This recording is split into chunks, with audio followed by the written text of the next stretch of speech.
Okay, and we are recording. So, welcome everyone. My name is Jake Dixon. I'm the founder of the Locker Room. And what in the heck is today's date? Today's date is June 14th. So, if you are watching the replay or just wanted to reference this for later, like I said, we are recording this right now. So, we'll make that available, assuming the transfer and the conversion of the file all works out. But I'm excited for this because this is a class that I have been teaching for almost a year now. And really what inspired this and where this came from is I wrote a blog when I was a team leader in my early team leader days with Keller Williams. I wrote a blog and it was titled The 19 Things They Don't Teach You in Real Estate School. To make a long story short, I found it just a few months ago, and I'm like, or not a few months ago, about a year ago, and I'm like, I could probably use this. And so we've converted it into a training class, and now we are giving our first crack at it, where we're going to do a virtual session like you all are a part of today. Special shout out to our friends down in Jupiter, Florida.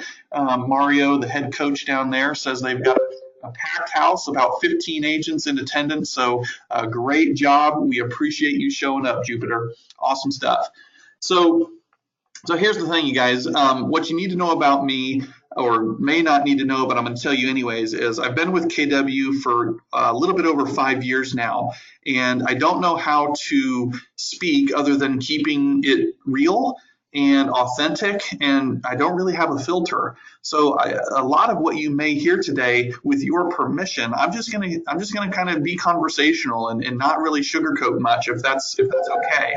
You may agree, you may disagree with some of what I'm saying, but either way, let's just at least have the expectation that I'm not going to spend much time giving you fluff. We're going to keep it to the point. We're going to be direct, and in my humble opinion, very, very honest of what it takes to have a successful real estate career.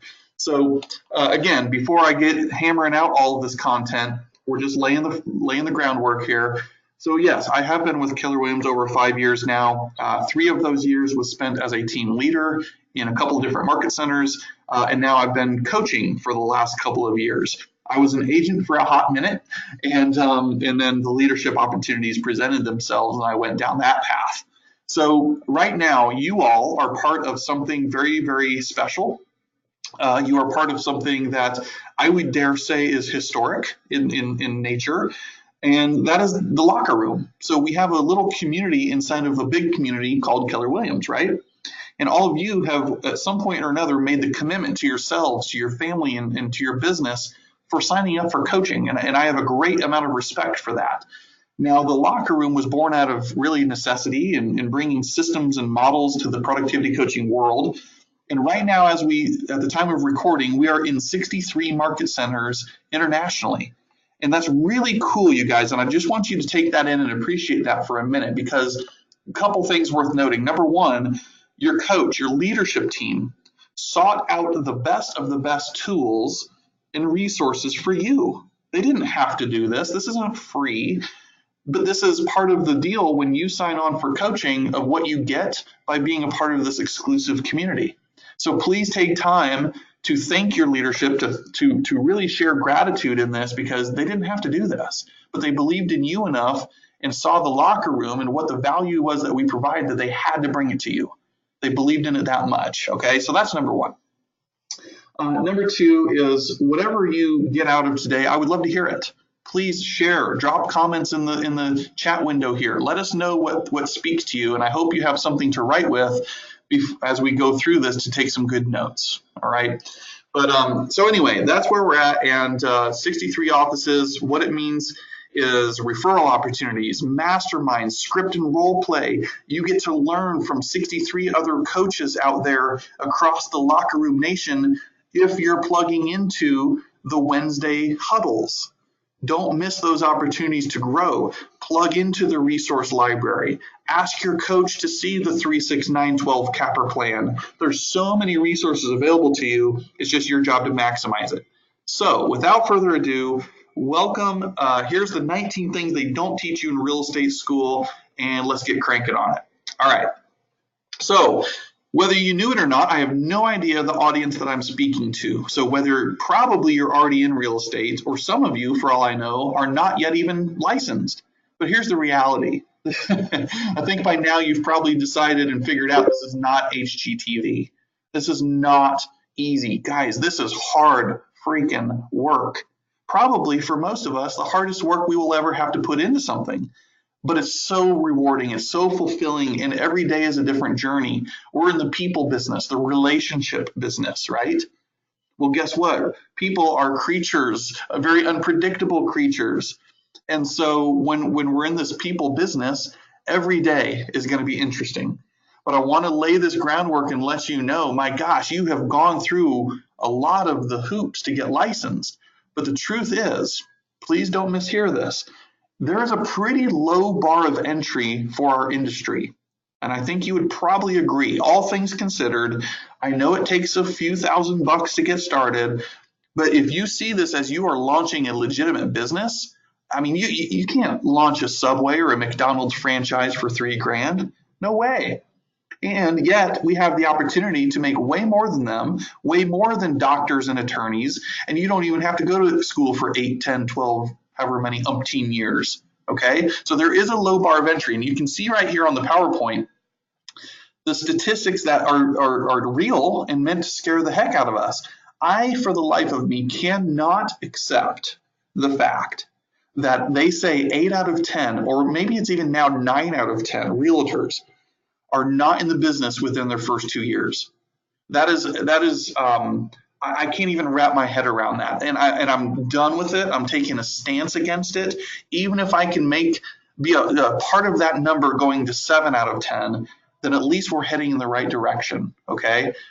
But let's dive in, guys. Follow along. Maybe on a piece of paper you want to write these down in any notes. So here we go. Number one, start day one with a database. Some of what you're going to hear today is not rocket science, but I hope through me elaborating on some of these things, you might hear something you haven't heard before. Okay, so start day one with a database. Well, what is a database, right? A database to me is your business plan. 100%. Your business, the size of your business, will be in direct proportion to the size of your database. You might want to write that down, okay? So the database is always what we reference. You know, it's the people who already know us. They like us. They trust us. They want to do business with you. Yet so many of us, when we're new to this industry, and I said us, by the way, because I was guilty of it, have that drunk monkey on our shoulder that, well, you know, I don't want to call my friends. I don't want to be that slimy salesperson, or I just don't want to bother them. Well, here's opportunity number one for you, is to see yourself as a service provider rather than a salesperson. Yes, I get it. We're in the sales industry. But the truth is, until you know your unique value and the service that you can provide your clients, you may feel that way. You might feel a little slimy about it, but we have exercises and things to help you with this. So if you've read The Millionaire Real Estate Agent, you'll read where Gary Keller tells us we are actually in two businesses. Congratulations. When you got that real estate license, you had no idea what you were getting ready to get into. You're in the lead generation business, and you're also in the real estate business. And the truth is, no matter how gifted you are, no matter how talented you are with great customer service and strong communication skills, and you know the market like the back of your hand, none of that matters unless you have leads. So will you get sick and tired of us talking about lead generation? Yep. Is it truth though? Yep.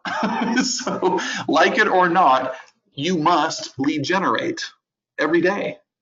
And for the sake of conversation, and by the way, I spend a lot of time on this first slide, okay? Lead generation is a fancy business word, just like prospecting. With your permission, let's also look at the words lead generation as just having a conversation. Just have 10 conversations a day. How about that? That's a little bit easier to wrap your head around. That sometimes that language scares us and it psychs us out, because I don't know about you, when I hear lead gen, I imagine myself locked behind a cubicle for 3 hours doing nothing but phone calls. I just want you to have new conversations every day about real estate and follow up with old ones. Let's just agree on that. Don't be weird. Be an authentic, normal human being, okay? Just be you. How about that? Okay, so what is the best way to build a database? There's a million and one ways. We have memory jogger activities. If you even just go to Google, type in memory jogger, you'll have more than you can handle right there. From my experience in coaching, how about this? Pull up your cell phone. Look at everybody in your contact database, your list. Look at your social media. How many friends do you have on social media? So on average, research shows that every person knows 288 people by name. So when and you can't see me, I can't see you, but hey, if this is you, cut it out. If you have a limiting belief that, oh, I don't know that many people, I call BS. Yes, you do. What you're doing is you are cherry picking your database and only considering the ones that you are comfortable talking to. Again, I told you I'm going to keep it real. So stop cherry picking your database. Go from A to Z in your contact and text them, call them, do something with them.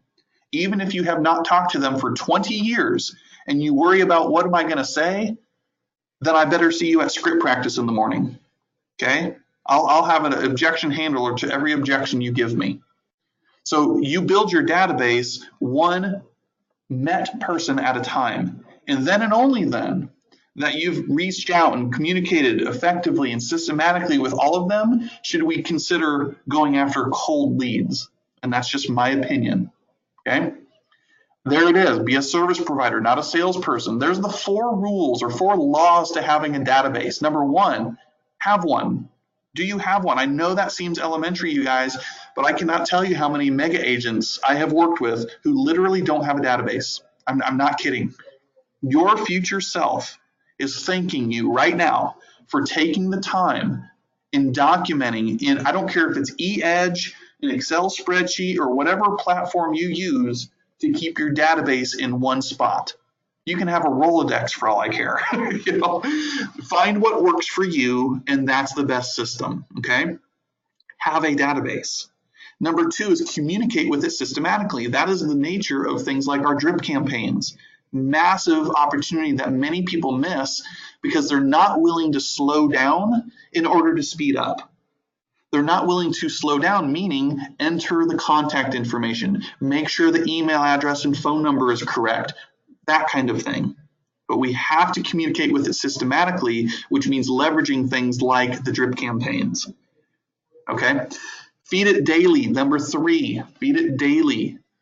Well, that can come in 2 different forms. Literally, well, not literally, that'd be weird, but figuratively, feed it, meaning add new people. So if you're at Target or you're at Starbucks, instead of ignoring the person next to you because you're scrolling through your Facebook news feed, look up, say hello, introduce yourself, have a conversation. And in the event that you exchange information or become best friends, you would put that person into your database, okay? That's what it means to feed it daily. And it also means to feed the information that already exists. So maybe you have a contact already in your database, but you're missing their home address. So now you can't send them a handwritten note. That is also considered feeding your database by updating and editing the information that you already have, okay?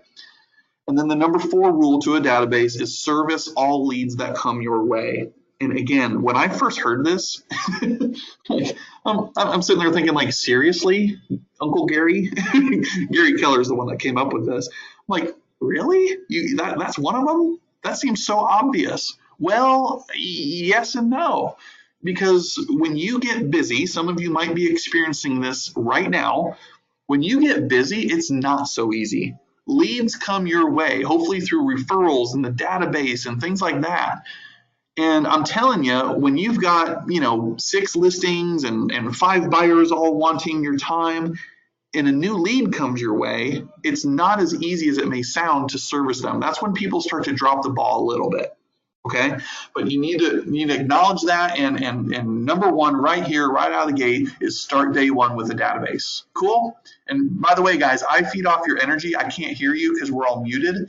So please, if anything hits you or you want to make a comment or ask a question, type it in the chat window and I'll do my best to pay attention to it. All right, number 2, here we go. Lead with revenue, not expenses. I don't know if any of you have ever seen the 25 economic principles of Keller Williams. It is an actual document. I have it. Number 1 on there is this: lead with revenue, not expenses. In other words, put the freaking credit card away. If you don't have the money to spend when you're in the early stages of launching your career, don't spend the money. Avoid the shiny objects. Now that you are in business, some of you, probably all of you, your cell phone is blowing up from Zillow and other companies trying to sell you the next latest and greatest thing for 3 easy installments of $99.99. Okay? Look, as they say, to earn business, I must spend money. No, it doesn't take money to make money necessarily. It does take leads, and leads don't have to cost a lot. You just got to talk to people. You're already paying for your cell phone, so use it, right? And social media, by the way, is free. So you don't need to go spend money on leads. You don't need mojo dialers. You don't need all of these things. I'm not discouraging you from getting it if that's your jam. But for most of us who want to lead with revenue, not expenses, you just got to talk to people. Get out there. Like I said before, be authentic, be a normal human being, and there you go. Hey, can I say something, by the way? I didn't say it earlier about your database. Don't let this offend you. I'm just about to have fun with you. But I once heard another friend of mine who's a coach say this. He said, stop, this is so stupid, but stop booty calling your database. Yes, I just said that. Stop booty calling your database. If you're the agent who only calls them when you need something, guess what's going to happen? Every text, every phone call that you send to your friends, they're gonna block you. They're gonna ignore you because you're only calling them when you need something. Man, come on, you gotta flirt a little bit. You gotta go on a few dates. You gotta nurture the relationship. That's how you have to approach that. So anyways, I digress. I just had to throw that in there. Anyways, so here we go. Lead with revenue, not expenses. There's no shortcut. It's a contact sport. It's time to get your jersey dirty. That is why I chose that as my tagline for the business, is because I'm a sports guy, and if real estate is a contact sport, literally we have to make contacts, then you better have a dirty jersey at the end of the day. All right? Lead with revenue, not expenses. Here we go. Number 3, lead generate for 2 to 3 hours per day. Yep, they don't teach you that in real estate school, do they? Many of us think it comes easy, and unfortunately, people don't wake up every morning thinking about us, and that hurts my ego. That stinks, but it's just the truth. So I talked about that earlier. What does lead gen even mean? I want to kind of deep dive into that a little bit further, if you would let me. Number 1, we've agreed that we can call it have conversations that are purposeful, right? Just have a conversation. And more than that, though, I don't think this gets talked about enough. And at the bottom of the slide, you can see this. Break it down. When we hear things like 3 hours a day of lead generation, the truth is, if you unpack that, it's really more like 30 minutes of prep time, which is scripts and call sheets or getting your address if you're going door knocking. That's really what that is. And then you do 1.5, maybe 2 hours of the actual activity, and then you follow up. That's what 3 hours of lead gen is broken down to look like. Now, here's my disclaimer. If you don't have any business, you should be lead generating for like all day, unless you have an important class or coaching appointment to attend. But anyways, that's I just want to hit on that real quick. When I always bring Cousin Eddie into the picture. Don't let Cousin Eddie say I told you so. What I mean is, if you've seen Christmas Vacation, good old Cousin Eddie, you're going to have a lot of people potentially very close to you. I'm talking relatives, best friends, spouses, whatever the case may be. They may place some limiting beliefs in your mind. Cousin Eddie, who thinks he's the guru of real estate, might say things like, "What are you doing? You're crazy. You got into real estate? Oh my gosh, well, good luck. You're not going to see your first paycheck for 6 months." He doesn't know what he's talking about, ladies and gentlemen. That doesn't have to be your reality unless you choose it to be. What I know, in my former office, we tracked it for 2 years. On average, an agent was in production within their first 30 to 40 days, on average. I'm talking brand new. So that doesn't have to be your truth, okay? And you got to get your mind around that. Does it take time? It might. That's a good planning strategy, but it doesn't have to if you're ready to go work and talk to people every day about real estate. All right, there it is. Be consistent. These are some of my favorite words: consistent, persistent, have good habits, and be committed. This business is all about time on task over time. It'll eat you up and swallow you. It's just, if you think this is a business with immediate gratification, you're wrong. It literally takes 90 days to create or lose momentum. So whatever you're doing today or not doing today will show its face in 90 days. You have got to be consistent. You have got to commit to the process of being successful. Not getting so hung up on your own emotions every single day saying, I knew I wasn't going to work out. Maybe this career isn't for me. Maybe I should go get a quote unquote real job. Stop it. Come on. You got to be persistent, man. You got to have tenacity, right? You have to have a daily habitual routine. Many of us come from normal working environments. I'm talking 9 to 5, Monday through Friday, where we're told what our job is to do. We exchange a set amount of money for the task, and somebody else tells us what our time is worth. Good news for all of you. In this business, you are no longer trading your time for what somebody else says you're worth. You earn your money based on the level of value that you provide others. Please hear that. I'm going to say it again. Your money, your income is in direct proportion to the amount of value and service that you provide other people. Yippee. That's good news. Okay. And then finally, commitment. That's a loaded word. Commitment. Doing what you said you were going to do long after the feeling and emotion in which you said it has passed. There it is. Commitment. Doing what you said you were going to do long after the feeling and emotion in which you said it has passed. So many of us enter this business because we think it's easy and we're ready to conquer the world. I'm going to make $100,000. I mean, everybody says they want to make six figures. So I'm going to make $100,000.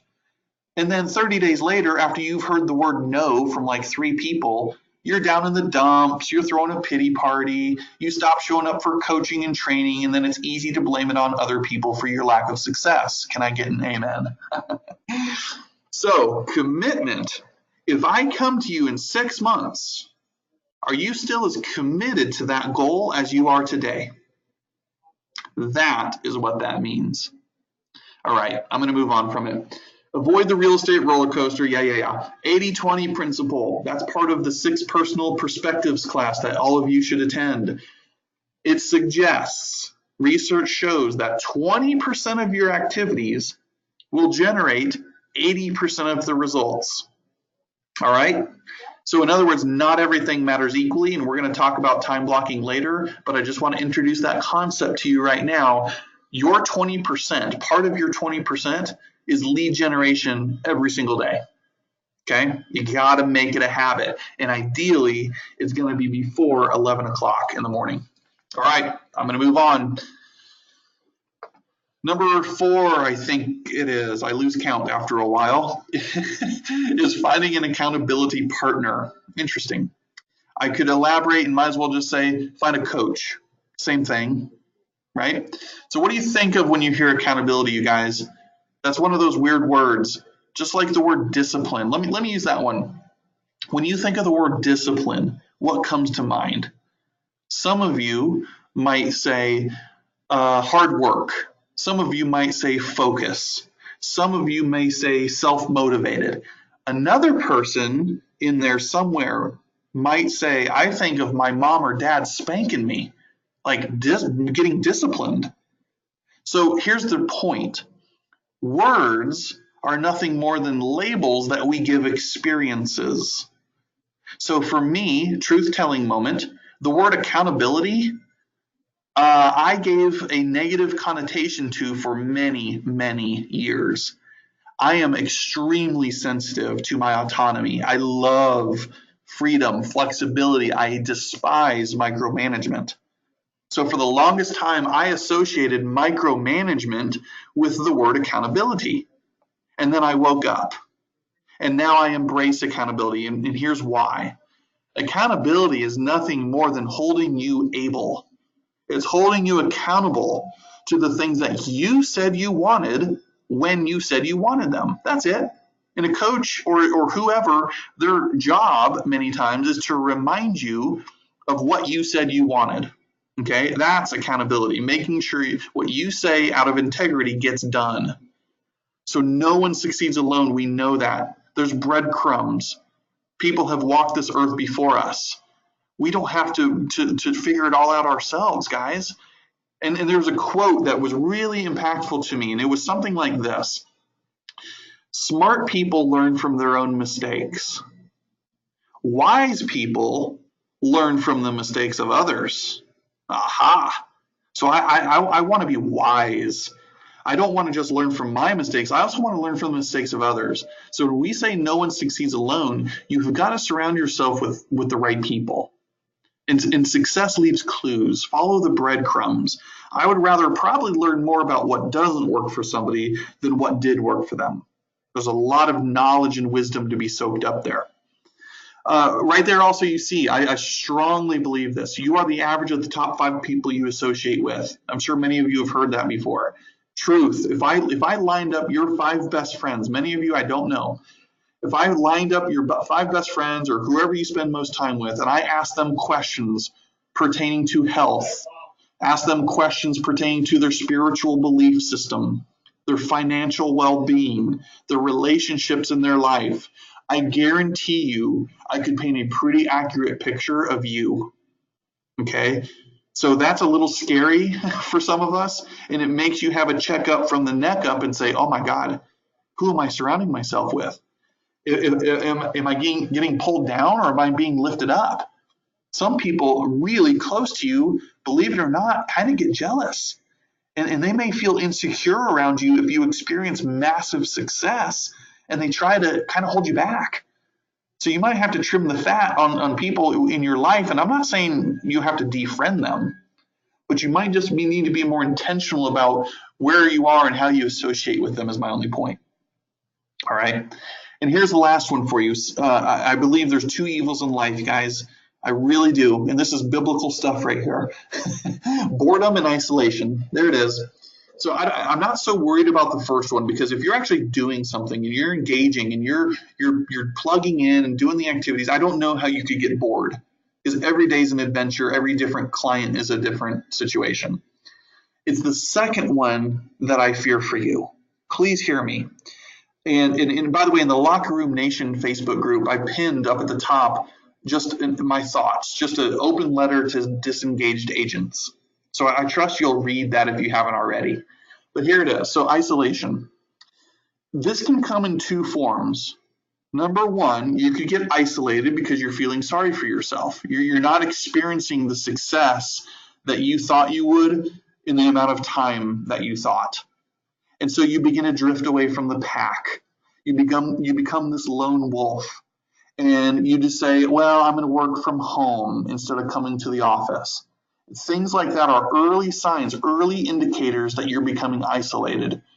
And in our case, even with the locker room, you stop reporting your numbers. I see it coming. So beware. You have to surround yourself with your tribe. Find your tribe. Don't let yourself drift. The second way this could show up, believe it or not, is you actually become a victim of your own success. So some of you might have gotten right out of the gates. You got like a bazillion listings and all these buyers, and now you think all of a sudden you're this real estate ninja. Well, I got news for you. We're never done learning. So just because you experience quick success, or for example, you attend Ignite once, or maybe you attend Bold once, you catch yourself saying things like, oh, I don't need to go to that. I've already been. Or I already know what there is to know about that. Stop it. Come on now. You don't kid yourself. If you can't stand up in front of that room and present the entire thing of Ignite or whatever the subject matter could be so others can understand it, then you have mastered nothing. Okay? So don't isolate yourself and come up with reasons as excuses because of your success that you get to drift away. Same thing. Okay? Beware. Mark my words. All right. Define your standards and your systems. How many of you, I can't see you, but raise your hand if that's you, say things like, oh, just call me anytime. And we say it innocently. I get it. It's like you want to be there for them. You want to deliver this amazing customer service so they rave about you, but also just be sensitive and aware of what you might be actually be doing, because we do teach people how to treat us. Okay? If I say something like, oh, just call me anytime, and then next coaching session you come in and are complaining because your clients are calling you and texting you at 11 o'clock at night, you might have some DNA in that. Do you realize that? You might have some DNA in it. So be aware of the words you're using and the expectations that you're setting. That is huge, huge, huge. You cannot complain about the things that you tolerate. Aha. So if I'm complaining or venting that somebody's taking up all of your time, well, if you're putting up with it and you haven't had a conversation with them yet, I'm sorry, you can't complain about the things that you tolerate. No different than parenting, right? So be a CEO. CEOs have nowhere else to go usually. Maybe their board of directors, which to me is your circle of your 5 closest people. Who's your personal board of directors? But as a CEO, you have nowhere else to turn. Sometimes you got to figure it out yourself, right? And be resourceful. So there you go. Work-life balance. Oh my gosh, I could talk about this forever, but I won't. So read The One Thing. That book is all about basically work-life balance and how it's kind of a myth. We're constantly in a state of counterbalancing. But for the sake of this conversation, when you say yes to something, y'all need to hear this. When you say yes to something, that means you are saying no to something else.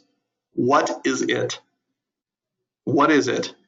It better not be your family. Hello, it better not be your family. So if you're in the middle of dinner and your phone is ringing and you say, hey, 1 second, hon, I got to go take this call, and it's a buyer who wants you to drop everything you're doing and go meet them at a property, what are you going to do? That's the moment of decision. What are you going to do? We have scripts for this, but I'm telling you, when you say yes to something, because oftentimes we say yes out of scarcity. I don't want to lose the deal. When in reality, if I just offer them a time or two tomorrow, everything's going to be fine. What are you saying no to? Because you're saying yes to something else.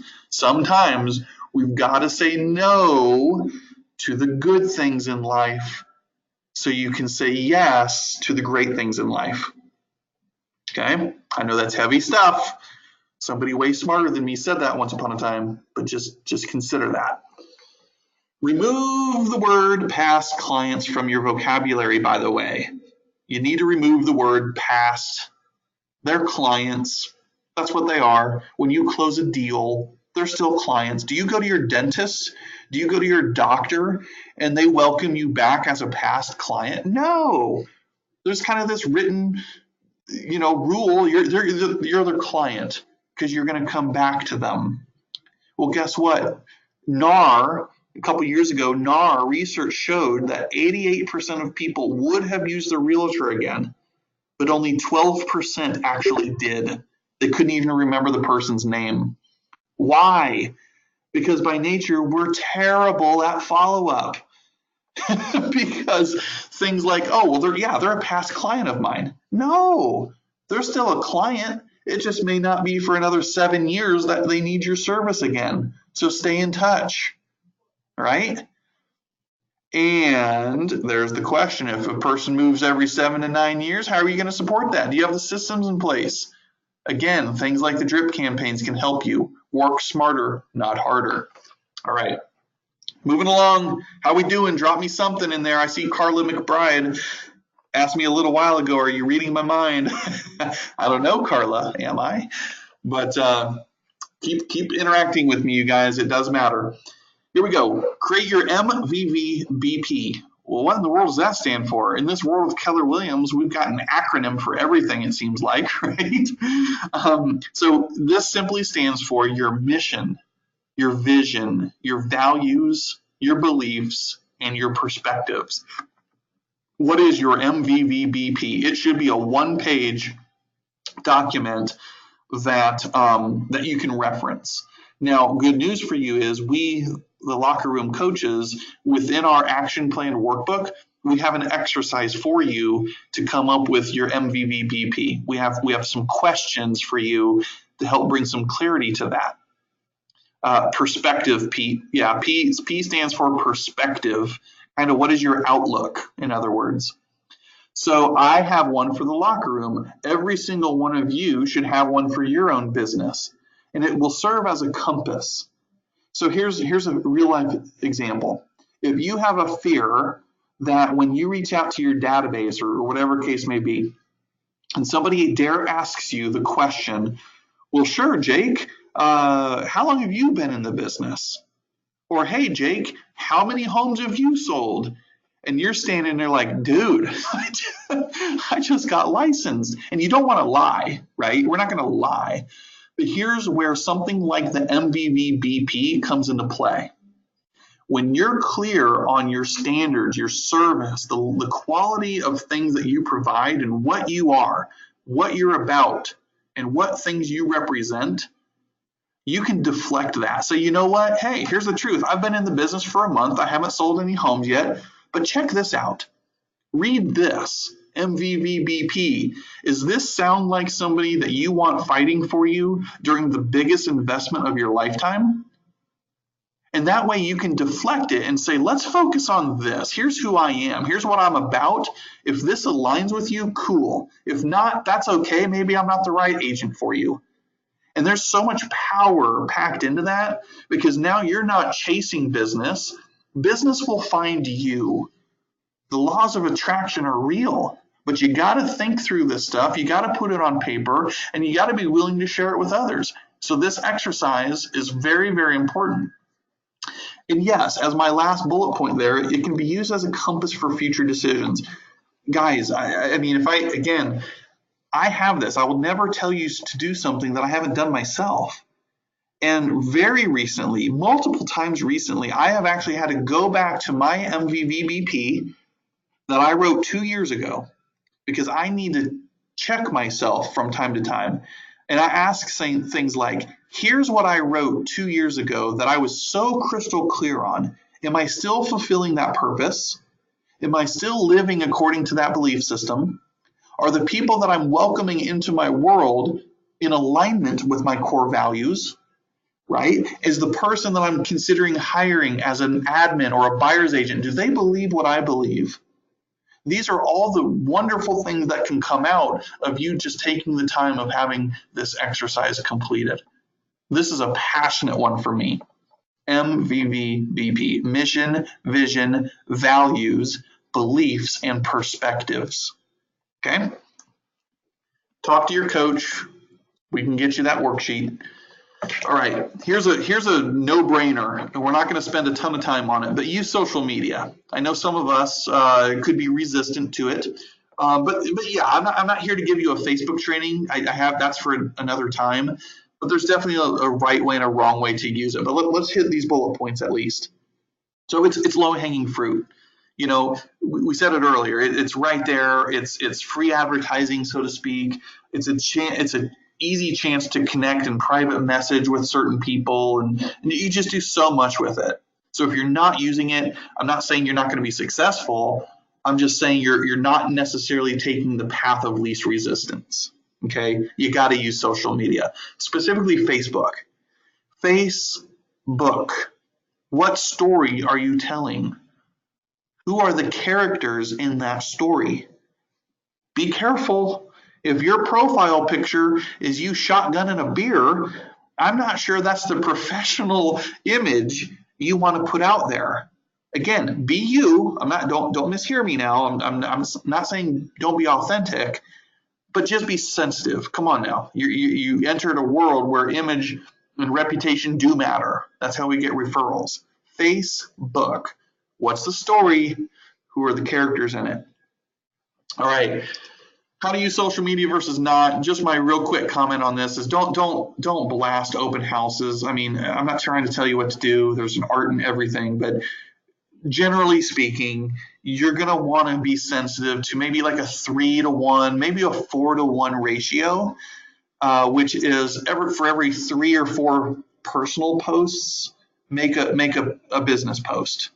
Don't do it the other way around, because people are going to unfollow you. They're going to get annoyed. They're friends with you on social media because they want to be friends with you, not because right here, right now, everybody magically has the need to buy or sell a home. Okay, nurture, consider. I think we all need to do a better job of doing a better job of social media listening versus throwing out there and hoping something sticks. If you see some friends of yours on Facebook, asking for recommendations on, somebody to put an in-ground pool, awesome. Maybe the next business post you do is about a pool. I don't know. I'm not trying to be subliminal here, but just think differently on that. So that's all I want to hit on that. Use social media. Go to training. Yep. One of the 6 personal perspectives, again, that Gary Keller identified is to be learning based. Stay engaged. We've already talked about that. There is a difference, as I put there on the bottom, of not just being a professional student. Teaching doesn't pay well as it is, and being a professional student, last time I checked, does nothing but get you in a mountain of debt. Okay, so there is a difference between learning for learning sakes and learning for doing sakes. You got to save some time to go implement what you learn, go test the theory, right? So in the best imaginable way that I can mean this, being a part of the #1 training company in the world, if anything, there's kind of like too much training. So if you're not careful, you're going to go attend every class and never leave yourself a chance to work. So again, just pick and choose what's most relevant right now in your business, and certainly what's expected of you, and do that. All right. So have you mastered the subject? I spoke on that earlier, that if you can't teach it for somebody else to really understand, you have not mastered the subject. You need to go back. Some people graduate bold like 17 times. I've personally done it 4 times. But whatever it is, Ignite or contract training, whatever it may be, you need to go back and back and back to it again and again. Okay? Track your business early and often. That's part of the game with the locker room. We're asking you to report your numbers no later than 12 p.m. Eastern time every single week. Why are you not doing it? If you are, great job. Congratulations. But I should not care more about your business, nor should your coach, than you do. Be the CEO. CEOs know their numbers. Why people shy away from numbers is they claim, I'm not a numbers person. Well, I don't buy that.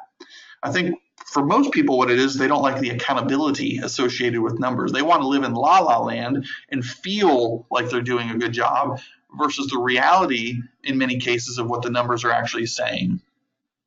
But if you're not running your business on numbers, that means you're running it on emotion, and I'm not sure that's going to work out very well for you.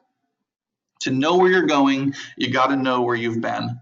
Numbers tell a story, guys. I said it today in an information session that I did. Hey, I got straight D's in high school. I'm pretty sure I cheated my way through algebra. So I am a self-proclaimed not good at numbers person, but here's what I am good at. I am obsessive. I am passionate about the story that numbers tell. If there's one thing I can do, I can look at a set of data and extract a story from it. That's the point. The point is not to appease us. The point is not for us to be your boss and make you send in your numbers. It's so we can help you. Both of my parents have high blood pressure, okay? How do they know that? Somewhere along the way, a doctor took some important numbers down on paper and said, uh-oh, we have a problem. And that way they can diagnose the problem and prescribe the cure. So now they just have to take a pill every morning. I can assure you they're not going to miss that pill, just like you shouldn't miss reporting your numbers. I and your coach cannot diagnose the health of your business, whether it's healthy or if it's sick, without looking at the numbers. Numbers matter, okay?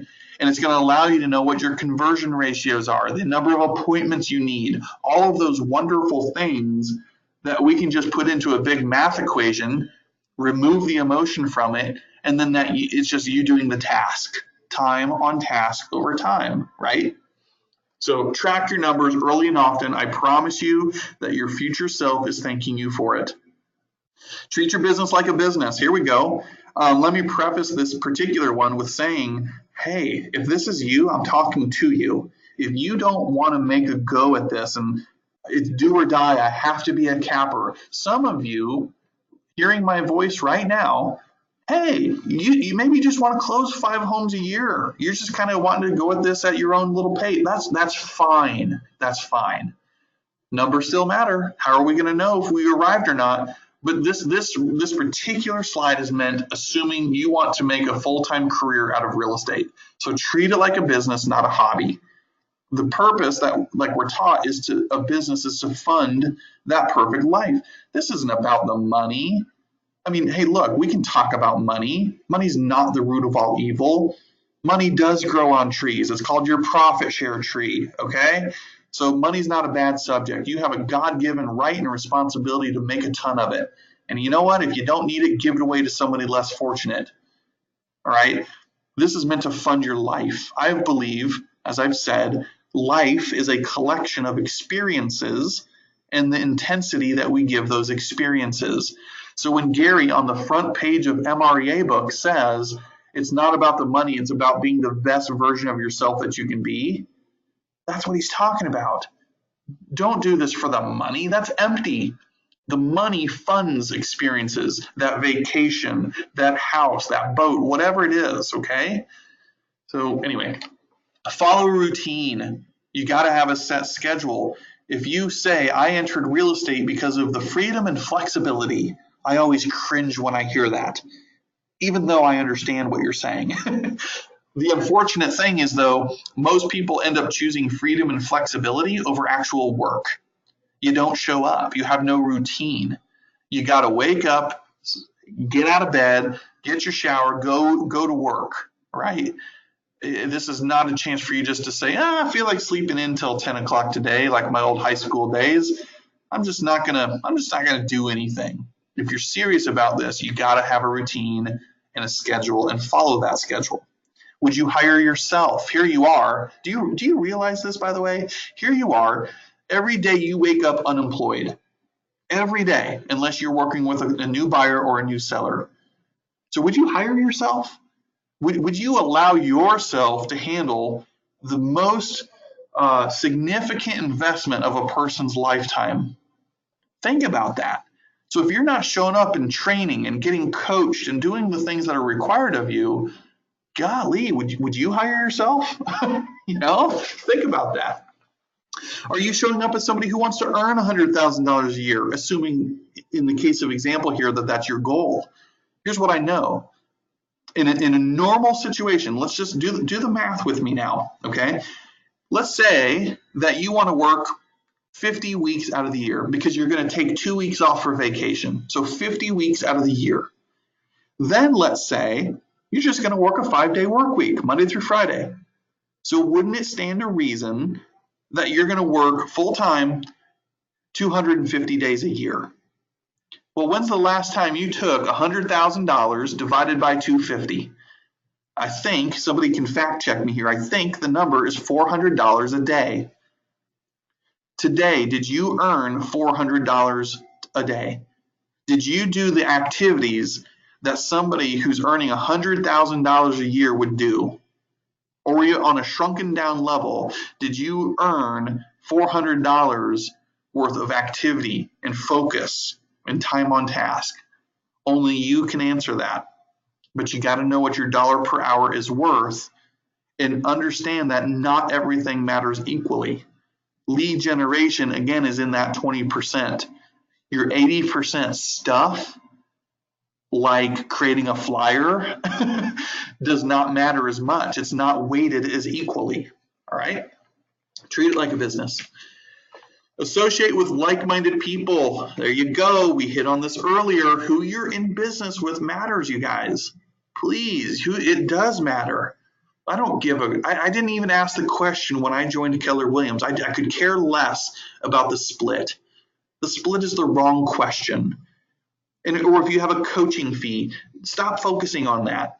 Who you're in business with matters. If they're going to elevate your game and make you become a better person and change the way you think, no amount of money can be placed on that. Many of us joined Keller Williams because of the culture or the training and education. But who you're in business with matters. Here's one of my all-time absolute favorite quotes. You might want to write this one down. Simon Sinek, he says, the goal in business is not to do business with those who need what you have. The goal is to do business with those who believe what you believe. First of all, do you know what you believe? That's the MVBP exercise. That is profound, if you ask me. So here, that just changes the game. Instead of you feeling like you got to beg that FISBO to work with you, it's kind of like a takeaway close.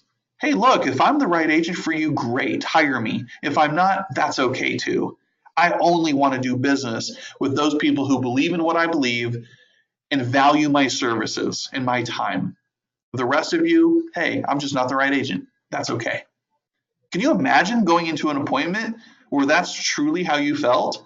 It's a game changer. And there's two types of people. Those who build you up, those who tear you down. And again, let me pause for a second. None of this is taught in pre-license class. That's the point of this material.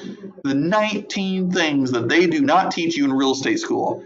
I know I wish I would have been told all of this prior to getting my license. How about you? But the two types of people, those who build you up, those who tear you down, there's no middle ground. You got to be honest with yourself. Who are you surrounding yourself with? Right? And then very simply, find somebody who's done what you want to do and just stalk them. A rising tide raises all ships. If you want to be a millionaire, go hang around millionaires. If you want to be 100,000aire, go hang around other people who are making $100,000.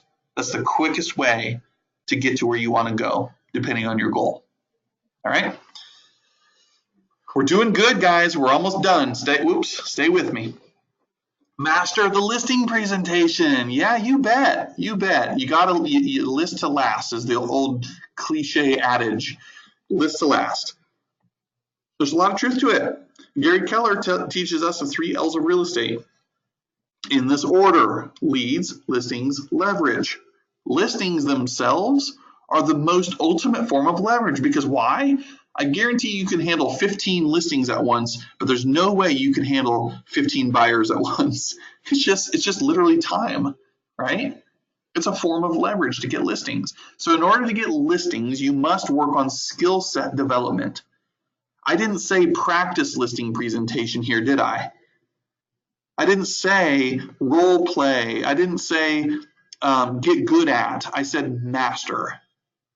That is an awesome word, by the way, mastery.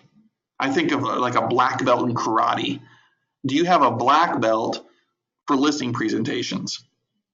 If you don't, then you need to show up and put some effort and time into not just creating one, but also rehearsing. And I don't even dare say role play. I'm going to use the word real play. If you don't have an actual listing presentation to go on, grab a buddy in the office and real play that scenario as if it is real time. Okay? Why would you want to wing it?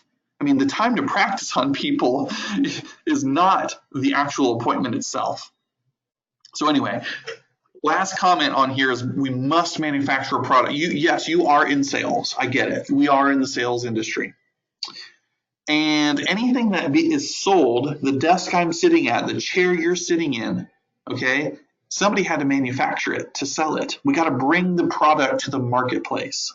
So in real estate, unless you're a home builder, the way we as sales professionals can manufacture a product and bring it to the market is by going and getting a listing.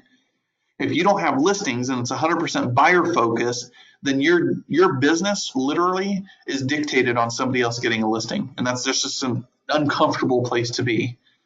Buyers are easier to get. Listings require more work and more skill set. So anyway, let's go get some more listings. Master, there's that word again, scripts and objection handlers. Here's that word. Remember a long time ago, we were talking about accountability and discipline and words like lead generation. And we said that words are nothing more than labels for experiences that we give them, right? So here's that word scripts. What was your reaction just now when I said scripts? Did you think telemarketing? I know I did. A lot of times scripts carries a negative connotation. Why? We get conditioned over time and we never even take the time to understand, why do I feel that way about this, right? So I'm here to tell you, we all have scripts. They're just usually no good. They're no good. You know, if you go, everybody uses the example of going into a department store and somebody asking you, is there anything I can help you find? And you say, what? No, I'm good. I'm just looking. Dude, that's a script. Do you realize that? What I'm doing right now, because I've given this presentation many times, I'm not scripted. I hope I don't sound scripted, but a lot of what I'm saying is repeated, right? I know what I want to say here. So it's not coming out like, I sound like a robot. Hello, my name is Jake with Keller Williams Realty. Dude, that's just weird. Like, stop being weird. So you gotta practice them. You gotta make it natural and make it your own. But it brings confidence to the discussion. Instead of you worrying about what you're gonna say next, you can actually be an active listener and reply on a dime instead of worrying about what question or what you're gonna say next. You're not really listening to the other person if you're doing that. Scripts will help you do that. And the order of operations is, first you memorize it. You can literally read it off of a piece of paper, which then will help you internalize it. And then and only then do you earn the right to customize. Memorize, internalize, and then, yes, you can customize and make it your own, so to speak. Okay? Wouldn't it make sense to have responses to the top, 5 objections that we're going to hear? If you go on a listing appointment, do you not bet that they're going to probably ask at some point, is your commission negotiable? Wouldn't it make sense to go armed with various amount of scripts to handle that objection or that question? Because, by the way, sometimes it is just a question, not even an objection. And then finally, ask better questions. Hey, look. I'm just going to say it. I don't care. I think some of the scripts that we're given they're okay. They're average at best. And by no means do I know it all. But any script that ends in something like, hey, who do you know looking to buy or sell real estate? Buy, sell, and invest in real estate. That's an average question. It's better than not asking it at all, that's for sure. But I personally believe that if we know most people are going to buy or sell a home probably because of a life event, such as first-time home buyers, somebody got married, right? Somebody got their first big boy, big girl job. Maybe they just had a child together. Those are signs, those are triggers, those are life events that they might have an upcoming real estate need. So instead of me saying something like, hey, friend, who do you know right now looking to buy or sell a home? Well, 9 times out of 10, what are they going to say? I can't think of anybody right now, but when I do, I'll sure keep you in mind. Dude, there's nothing you can say to that. You literally just let somebody outscript you who's not even supposed to be the professional here, because it's an average question. Instead, what if I said, hey, friend, I know this is kind of random, but do you know anybody right now who just got married? Do you know anybody right now who just had a baby? Or, hey, what about somebody that you know who's an empty nester because their kids just moved out of the house and into college? Those, ladies and gentlemen, are better questions. Why? Because my brain can actually categorize it.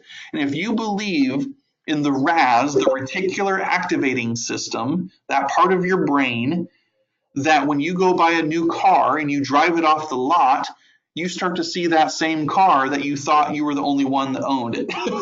That's the RAS. Okay, so I'm not talking manipulation, but by me asking a question like, hey, do you know anybody who just got married?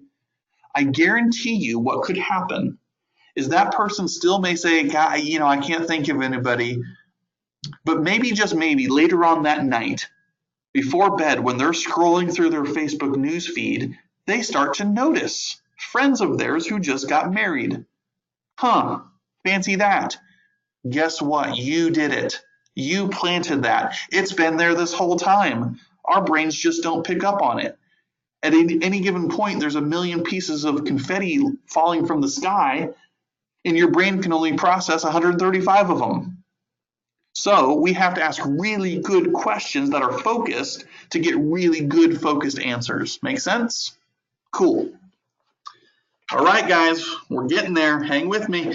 Know your local market better than anybody. I want you to be the local economist of choice. How about that?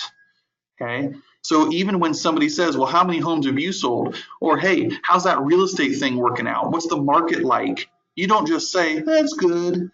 You can say, boom, it's great, and here's why, and rattle off a whole bunch of cool statistics. So know your market, study it. Spend some time, maybe 30 minutes a day each morning. It's going to give you confidence. It's going to give you knowledge, which makes you more powerful, right? And where would I start, Jake? Gosh, I don't know. Start in the neighborhood in which you live. Start somewhere. You got to get really hyper-focused. Many of us want to be everything to everyone, everywhere, and you just can't do it. You got to start small in order to get big. So start on the street you live on.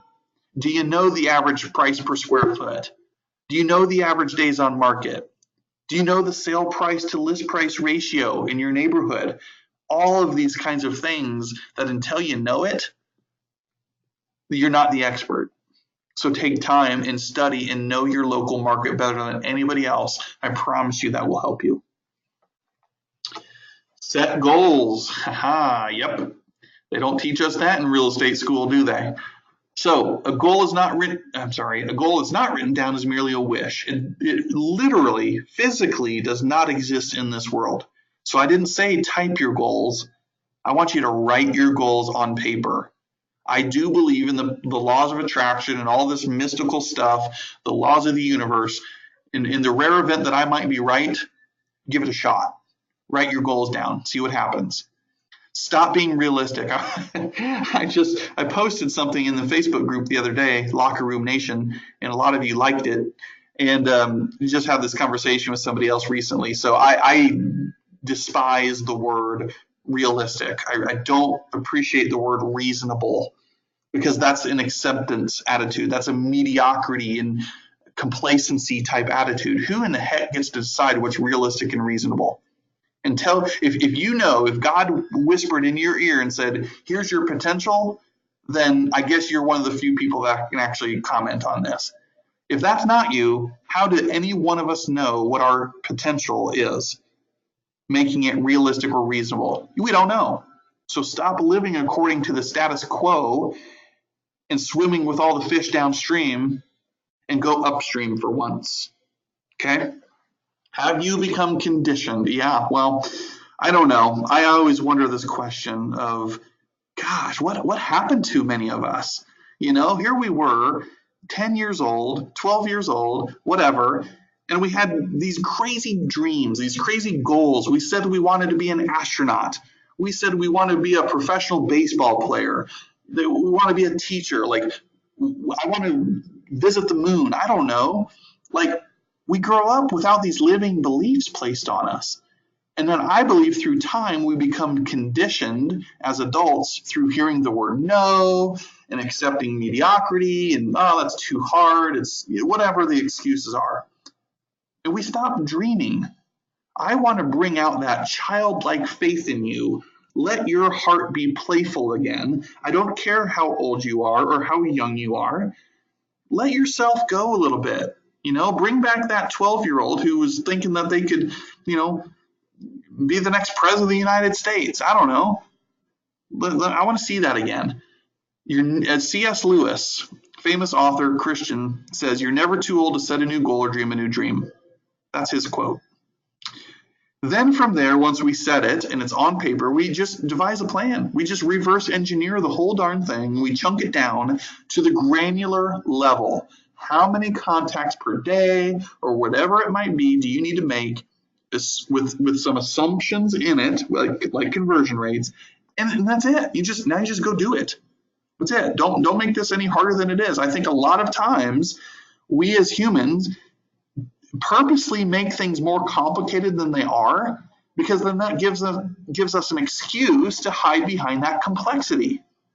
Like, see, I told you it was hard.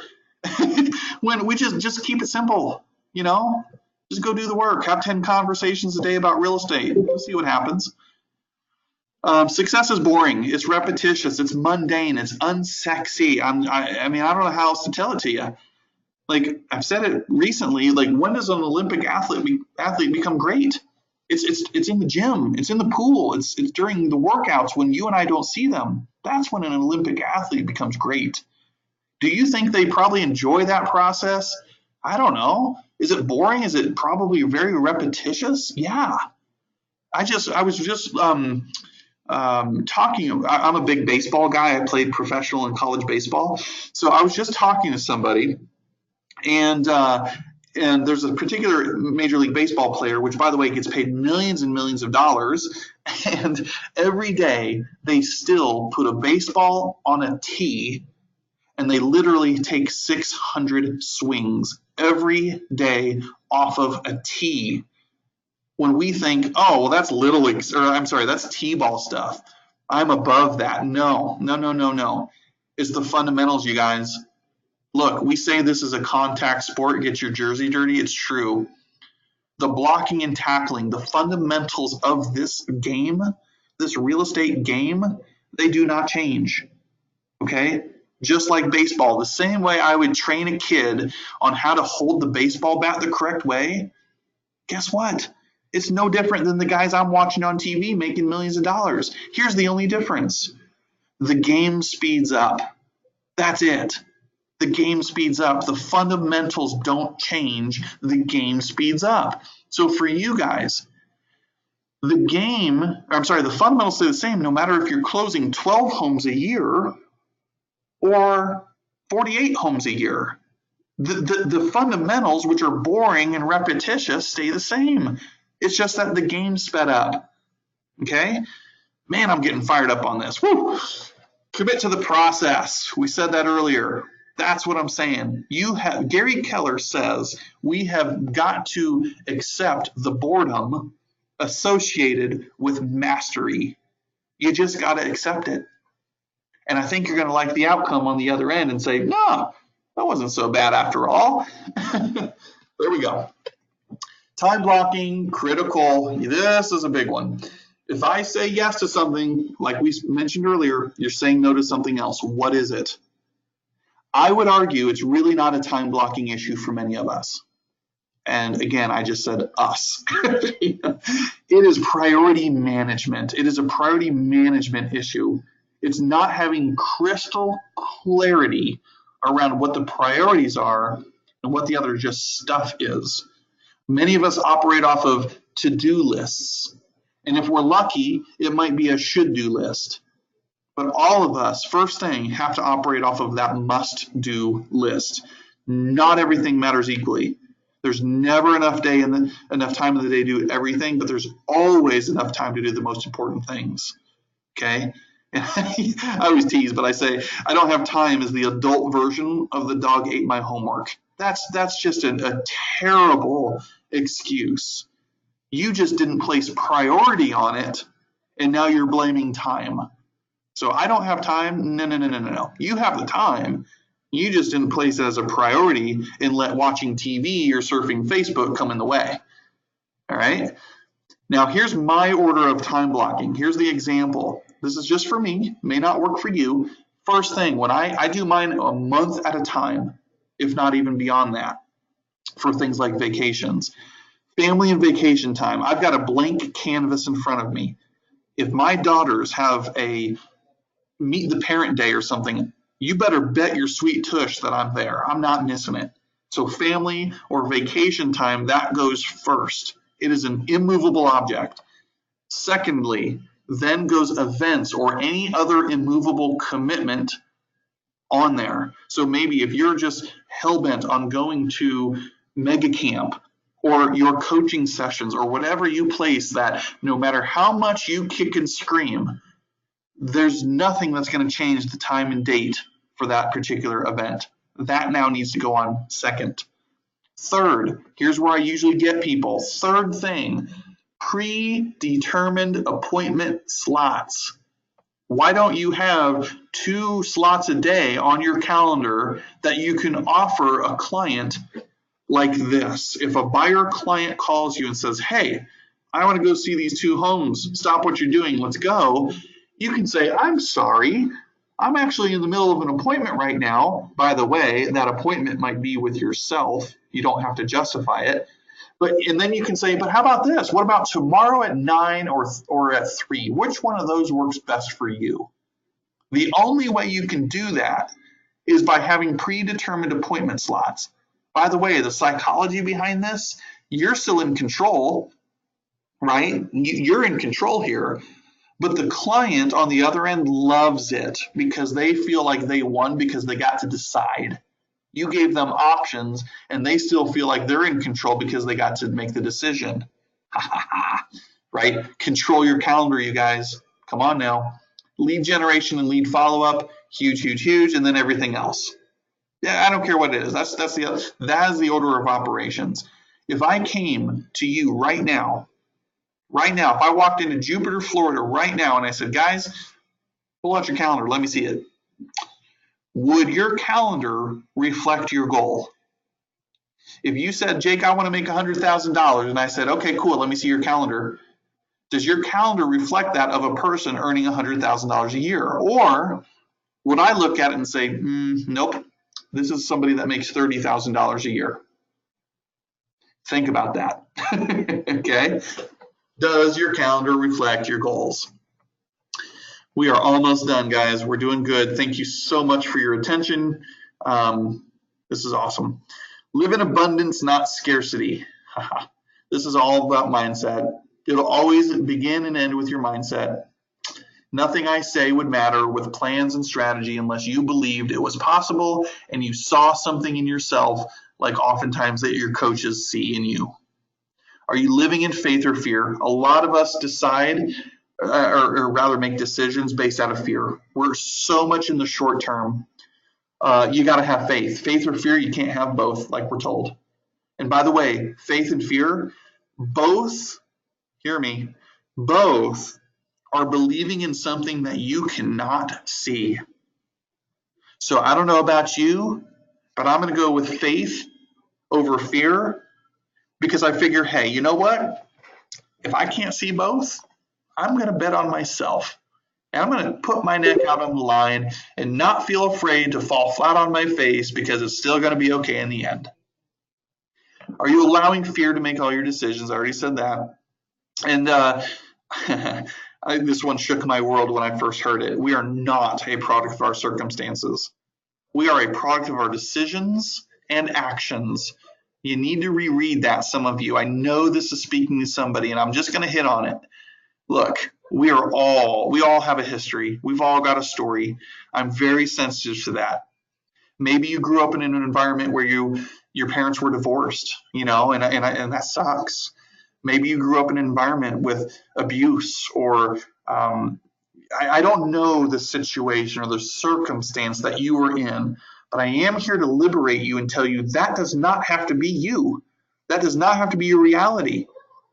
You have the free will and decision to decide your future. That's the good news. And let me define decide because it's on here. Side. Look up the word side. It literally means to kill off. Words with side in it, insecticide, pesticide, right? All that means to kill off. So I'm challenging you to make a decision. Decide, guys. Decide to be great. Decide to hit that goal once and for all. Come on. Because what are you killing off? When you make the decision, you're one decision away. You are killing off fear, doubt, mediocrity, complacency, whatever. That's what you're killing off. Make the dang decision. Stand behind it. Don't second guess it. Life is not meant to be an apology. It's meant to be a statement. So let me hear you. All right? I'm getting fired up over here. Oh, God. Too many realtors. There's not enough time. That is scarcity mindset. You are not competing against your local Keller Williams office. Maybe some of you have like 500 agents in your office. I don't know. And you think, well, there's not enough for me. All the big agents get all the business. BS. At best, maybe your office has like 20% market share in the entire board. You are not competing against your neighbor at Keller Williams. You're competing against the market. And I'm going to challenge you guys. When we're done today, pull up the MLS. There's a way you can search for how many homes were sold in the last 12 months. Or just look at last year. I don't care. How many homes were sold? And then I want you to double that number. So if it says, hey, there was 5,000 homes sold, double it. Because there's an opportunity to represent the buyer and an opportunity to represent the seller. So that's 10,000 opportunities. And let's say your goal requires you to close 24 homes. What's 24 divided into 10,000? I don't know the number. It's really, really small though. That's the percentage of the overall market share you need to hit your lifestyle. So give me a break. There's not too many realtors. And after all, it doesn't matter anyways because it's always the 80-20 principle, right? 20% of the realtors in the board are doing 80% of the business. There's plenty to go around. Stop thinking small. Create a vision for your business. And what I mean by that is begin with the end in mind. Avoid recreating the wheel. Do your best to think in advance. Play chess. If this happens, then what? You're never going to get it perfect, but at least spend time creating a vision for your future because people follow leaders. Leaders have visions and they can clearly articulate that vision so other people want to buy in and follow them. Okay? And I do believe, I'm a spiritual guy, that the vision of your life was given to you for a reason. I believe whatever your beliefs are, God gave you the vision, that one that woke you up at 3 a.m. and you couldn't go back to sleep because you saw something. He gave you that, which means he also equipped you with the tools to achieve it. That is my personal belief system. Okay? That wasn't just a fluke. It keeps you forward thinking instead of wrapped up in the drama, wrapped up in the now. Your vision and your goals will pull you through that stuff. It's just there's no such thing as having a bad day. You had a bad 10 minutes, guys. And just like your business, there's no such thing as a bad business or a closing that falls apart and now everything is destroyed. No, it's just a day. It's one closing. I know it sucks, but go get more. Okay, fill your pipeline up. And there you have it. A person without a dream has never had a dream come true. So I dare you to dream again. Here's the last one, guys. We did it. Here's the last one, the 19th one that they do not teach you in real estate school. And that is what gets you out of bed each day. This is your big why. What makes your soul stir? By the way, again, your locker room coach has access to this action plan workbook that I keep referencing. We have a big why exercise in there. Okay. So anyways, some things to think about. Your why should make you cry. It should be that powerful. I want it to drop you to your knees because it's so powerful for you. For me, part of mine is, of course, my 2 daughters. I have 2 young girls. Ava is 4, Adeline is 3. And anytime I'm in a funk, you better believe that I think of them. And sometimes I even psych myself up by saying, gosh, if I had a hidden camera in my office right now, am I role modeling the behavior and work ethic that I want my daughters growing up having? That snaps me out of it real quick. I'll tell you that much right now. But my mission is to create as many firsts for my family in their lifetime. I'm an experienced guy. I couldn't tell you what I got for Christmas 1993, but I can tell you the cruise that my family took me on in 1995. I remember that experience. So my personal mission is to create as many firsts as possible for my girls and never have to tell them no unless it was for a discipline or a learning lesson. Does that make sense? So that's what motivates me. And if I think of it the opposite way, yeah, that'll make me cry. I'm not ashamed to admit that. But when the why is big enough, the how doesn't matter. Stop getting so hung up on the how. I mean, I've seen it time and time again. If you're obsessively passionate about that big why, because you can see it so bad, you can taste it, it doesn't matter the how, you'll figure it out. You can't plan this thing just like you can't plan life perfectly. Here's a question that might shake you. Who else is going to sacrifice if you don't hit your goals? What's at stake? You know, and one of the exercises we do is have you write an apology letter to yourself, to your family. And mine would sound something like this, maybe.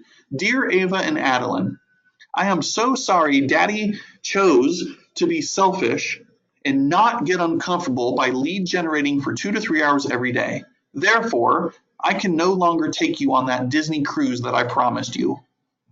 That's an apology letter. That stirs up some emotion. That reminds me who would sacrifice if I get lazy or selfish and don't allow myself to get a little bit uncomfortable. Come on.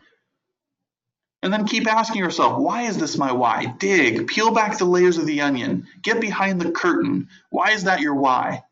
Keep asking the why until you find it. You'll know when you find it. And by the way, this doesn't happen overnight. I didn't know my why for years and years.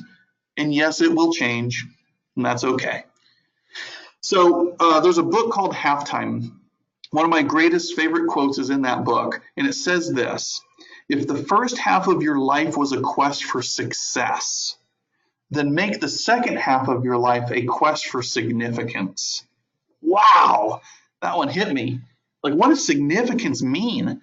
Like that's legacy stuff. How do I want to be significant and really make a footprint on this earth whenever my time is over?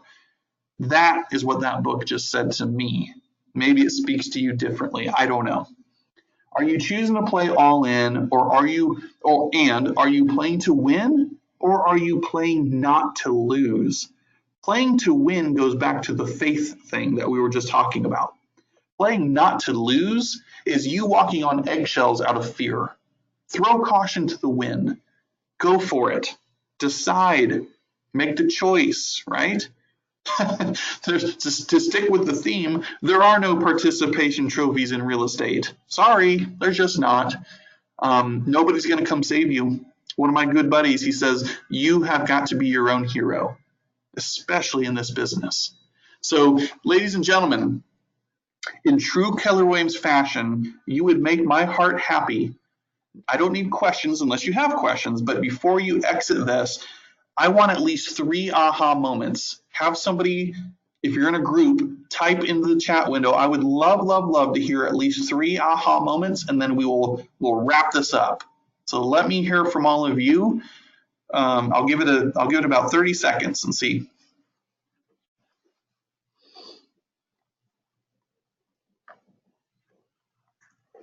Christy says, loving, oh, you typed that a while ago. Loving this. Thanks for offering. You are very welcome. I'm glad you got some value out of it, Christy. What did you guys get from this? Somebody talk to me. I want 3 ahas if we can squeeze them out of you. Pete says, there we go. MVBP, define standards and systems, and what is your mindset? I love that. Thank you for sharing, Pete. Good stuff, man. Now, again, is what we leave here today and do. We've got another one. Let me look here. We've got Mari. Oh, yes. I need to figure out my why, time block, time management, and my resume, my MVBP. Great. Glad that spoke to you and we can work on that. Mario, make your why strong enough to cry. Yeah, man. Boy, that's a powerful one. You guys need to go somewhere quiet, like by the water, something, and really think through that. Carla McBride says that I am not the only one with self-doubt and wondering if this is for me. Carla, girl, I don't know you. Welcome to the club. If you're not human if some of those thoughts don't creep into your mind. So I'm glad that connected with you. Gloria and Jupiter, the apology letter struck a chord with Jesse. Yeah, oh my God. That apology letter, you guys, that'll snap. Yeah, that's good stuff. Carla, to put my family commitments first, time management. That makes my heart happy. Love it. You guys are amazing. Thank you so much for these comments. Hey, look, I'm gonna if the audio works on the playback, I'm gonna post this in the Locker Room Nation group. Can you all do me a favor? Seriously, I get tired of hearing myself a lot. I really do. I'm gonna post the playback. If you guys would either comment on it or right now go to the Locker Room Nation Facebook group and say, here's what this did for me. Everybody else missed out. Like, I don't want to make people feel bad, but I would love to hear you chime in on the Locker Room Nation page about what you got out of today. Can you do that for me? That would really mean a lot. I don't get anything out of it, but I think everybody needs to hear the message. And unfortunately, we don't have a bazillion people on this thing today. All right. Never enough time to do anything. How do I get to that page? Christy, whoever your coach is, get with them and they can add you to the Locker Room Nation Facebook group. Christy, where are you out of, Christy? Are you with Keller Williams? Greenville? Oh, somebody invited you to here. Okay, well, we'll handle that offline. But Christy, if you want to email me, my first name is Jake. My last name is Dixon. So Jake Dixon, Dixon, @kw.com. Why don't you email me and we'll talk about this offline. But Jake Dixon, JakeDixon @kw.com. Okay? Cool. All right, guys, thank you so much. I'm going to finish the recording here, and you guys have a great day. Love your comments. Love your feedback. You guys are amazing. Thanks, Jessica. You got it. Take care, everybody.